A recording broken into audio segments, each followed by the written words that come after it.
12 years.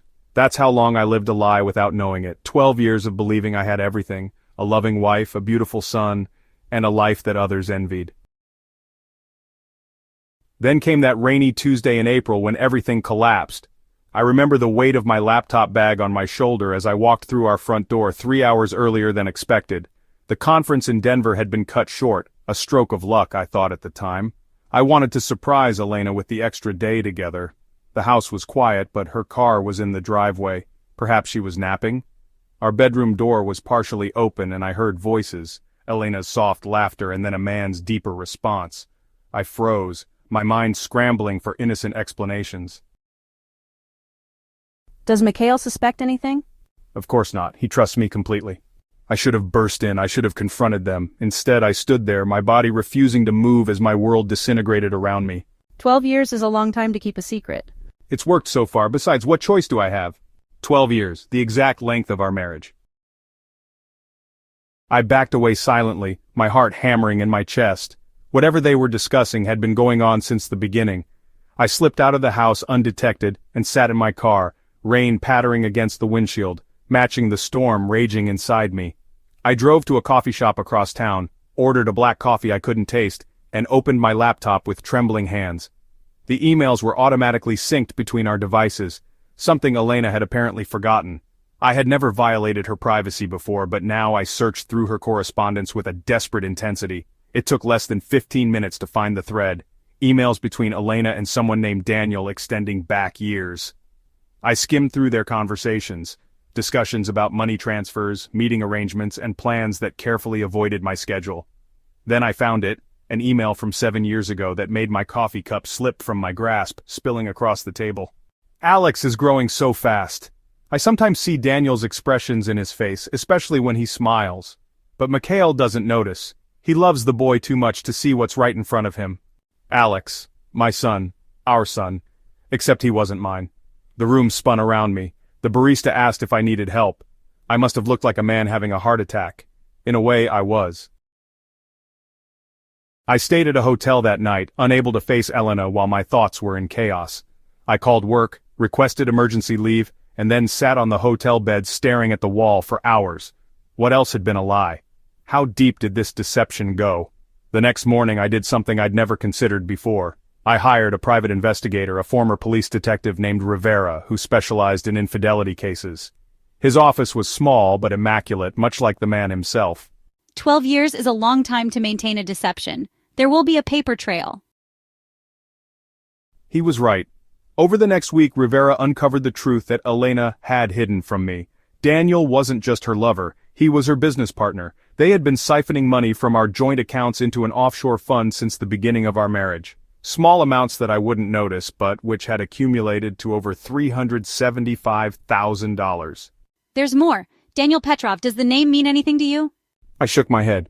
He was your wife's boyfriend before you met her. They never broke up, Mr. Volkov. They planned this. The revelation hit me like a physical blow. Planned what? You? Your marriage? You're a successful financial analyst with family money. You were the target.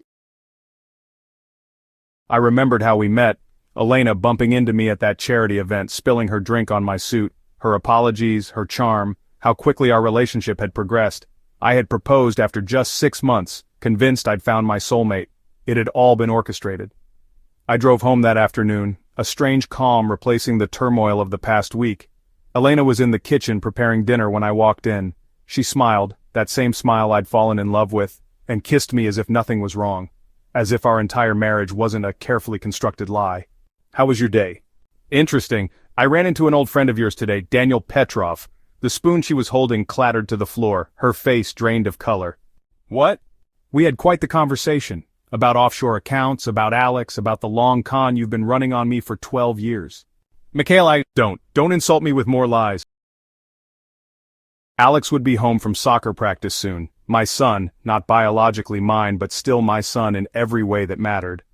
I had taught him to ride a bike, had bandaged his scraped knees, had read him bedtime stories every night until he decided at age 9 that he was too grown up for them. What happens now? What happened next wasn't what she expected. It wasn't what I expected either. Instead of an explosive confrontation, I implemented a plan as methodical as the one she had used to deceive me. First, I secured my assets. Rivera had provided me with documentation of the fraudulent transfers, which my lawyer used to freeze the offshore accounts. I moved my personal funds to new accounts Elena couldn't access. Then I focused on Alex. He was 10 years old enough to understand that something was wrong, but too young to comprehend the full complexity of adult betrayal. I consulted a child psychologist about the best approach. Children are resilient, but they need stability and honesty appropriate to their age. One evening I took Alex for ice cream, just the two of us. We sat on a park bench watching other children play as the summer sun began to set. Are you and Mom getting divorced? Why do you ask that? You don't talk to each other anymore and you sleep in different rooms. Children notice everything. I took a deep breath. Alex, no matter what happens between your mom and me, nothing will change how much I love you. You'll always be my son. Promise? I promise. The divorce proceedings were brutal. Elena fought for everything. The house, full custody of Alex, alimony. Her lawyer painted me as an absent workaholic who was punishing her for one mistake. They didn't know about Rivera's evidence. When my lawyer presented the financial records showing the systematic fraud over 12 years, along with emails planning the deception, the judge's expression changed from boredom to shock. This isn't about infidelity. This is about long-term fraud and conspiracy. The court sided with me on most issues. I received primary custody of Alex, with Elena granted supervised visitation pending further investigation into the financial crimes. The house would be sold, and the proceeds split after restitution was determined. Daniel disappeared as soon as the legal proceedings began. Elena claimed he had manipulated her, that she had wanted to end it many times. Perhaps there was some truth to that, but it didn't erase 12 years of active deception. The day Elena moved out, she stood in our emptying living room looking lost. For a moment I saw glimpses of the woman I thought I had married. I did love you. Maybe not at first, but later. That wasn't a lie. I wanted to believe her. Part of me still loved the woman I thought she was, but that woman had never existed. Goodbye, Elena. The next year was about rebuilding. Alex and I moved into a modern apartment closer to his school. I reduced my work hours to be more present for him. We started new traditions: pizza and movie nights on Fridays, hiking on Sundays, cooking experiments that sometimes ended with takeout. 6 months after the divorce, I received a letter from Elena. She had taken a plea deal for the financial fraud charges and would serve 18 months in a minimum security facility. She apologized to me, to Alex, claimed she was getting therapy to understand why she had made such destructive choices. I didn't respond. Some betrayals go too deep for words. One evening, as Alex and I were assembling a model airplane in our living room, he asked about his mother. Do you hate her? No, I'm angry and hurt by what she did, but hate just causes more pain. I don't want that for either of us. Is it okay if I still love her, even though she did bad things? Of course it is. She's your mother, and she loves you very much. That part was never fake. Can we add extra red to the wings? It'll make it faster. And just like that, we moved on to aircraft aerodynamics and the absolute certainty of a child that red paint increases speed. I met Natalia at one of Alex's school functions a year later. She was a literature professor with a daughter in Alex's class, a bright-eyed girl named Maya who had immediately befriended my son. Natalia's husband had died in a car accident 3 years earlier, leaving her to raise their daughter alone. Our first conversation was about the appropriate reading level for 5th graders. Our second was over coffee after we both chaperoned a field trip. By our third meeting, I realized I was smiling again. Really smiling, not the performative version I'd been using to convince Alex I was okay. You have trust issues. That's direct. I'm a literature professor. We don't have time for subtext in real life. Someone hurt you badly. I'm not sure I know how to trust anyone anymore. That's okay. Trust isn't built in a day. It's earned over time in small moments of consistency. We took things slowly, very slowly. I checked her background, a precaution that made me feel both safer and ashamed.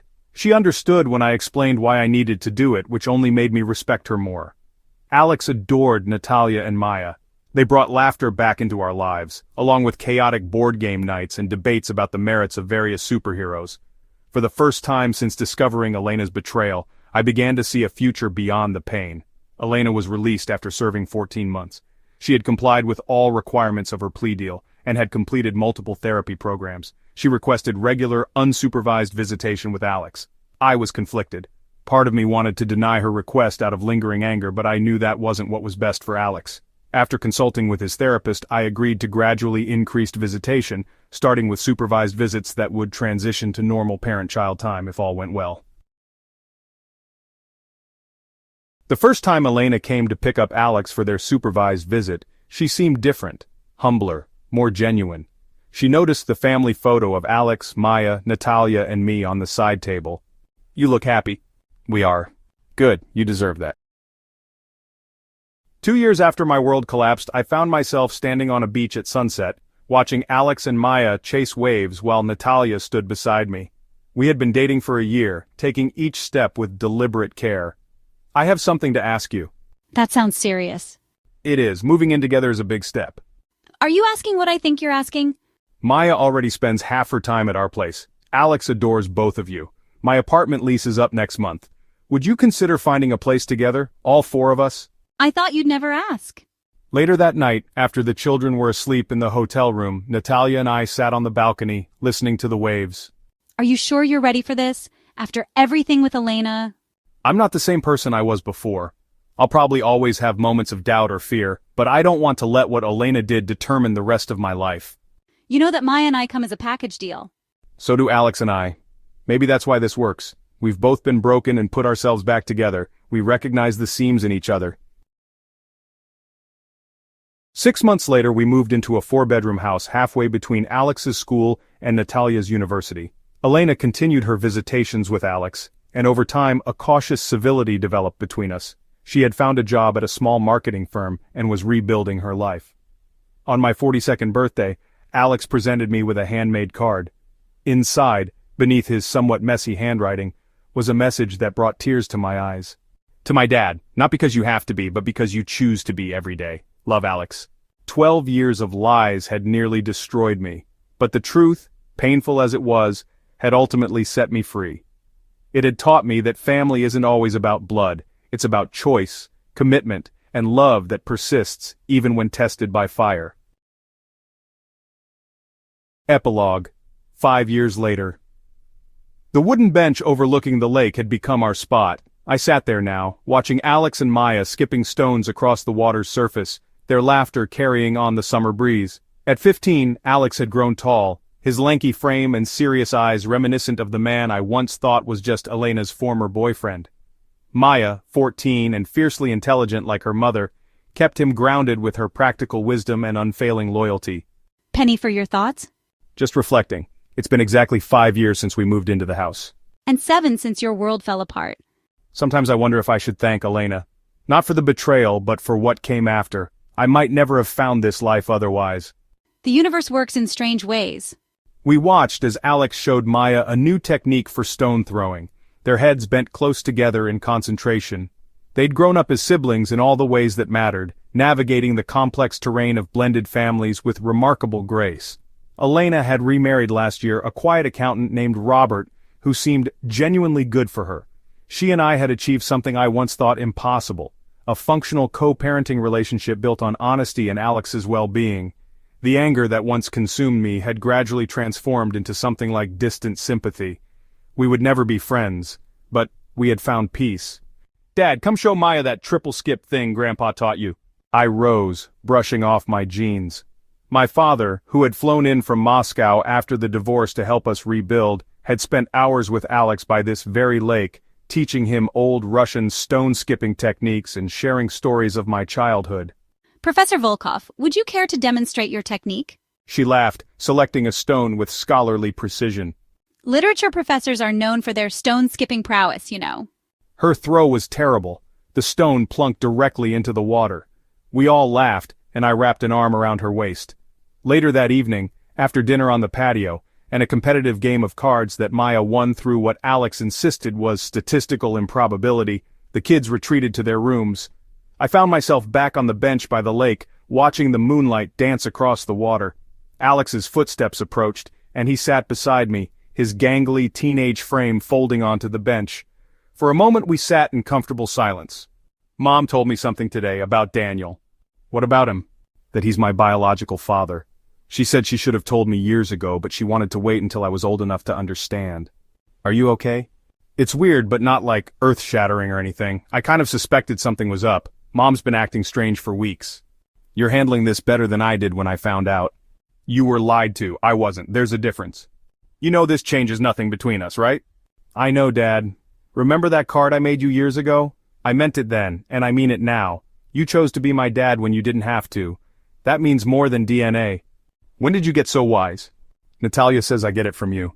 Mom also told me about the whole con thing, that she and Daniel targeted you for your money. She said she wanted me to hear it from her. She said real redemption means owning the whole truth, not just the convenient parts. Perhaps Elena had changed more than I'd realized. Are you angry with her? Not really. She's not that person anymore. And if she hadn't done what she did, we wouldn't be here now. I wouldn't have Maya and Natalia in my life. I wouldn't have this family. I pulled him into a hug, marveling at how this teenager could articulate what had taken me years of therapy to understand, that sometimes our greatest wounds lead us exactly where we need to be. When Alex went back inside, Natalia joined me on the bench. He told you about his conversation with Elena? He's remarkable. He has a good example. A man who didn't let betrayal define him, who learned to trust again. You know what I've learned? The opposite of betrayal isn't blind trust. It's eyes wide open love, choosing to see people fully, flaws and all, and loving them anyway. That sounds like the beginning of the book you've been threatening to write. Maybe it is. The breeze carried the scent of pine and lake water, and somewhere in the distance, an owl called. The future stretched before us. Alex's college applications, Maya's growing interest in political science, Natalia's upcoming sabbatical, my own thoughts of retiring early to focus on writing. A life built not on deception but on choice. On truth, with all its complexity. On family, created through bonds stronger than blood. Not perfect, but real. And in the end, that's all any of us can ask for. This story is not over yet. I will definitely find out what happened next and tell you about it. Stay tuned to the channel. If you enjoyed this episode, don't forget to like and subscribe to the channel to avoid missing new stories about love, betrayal, and dirty laundry found on the vastness of Reddit. And in the next episode, we will analyze a story about a wife who cheated on her husband with his best friend. So don't miss it. See you in the next video.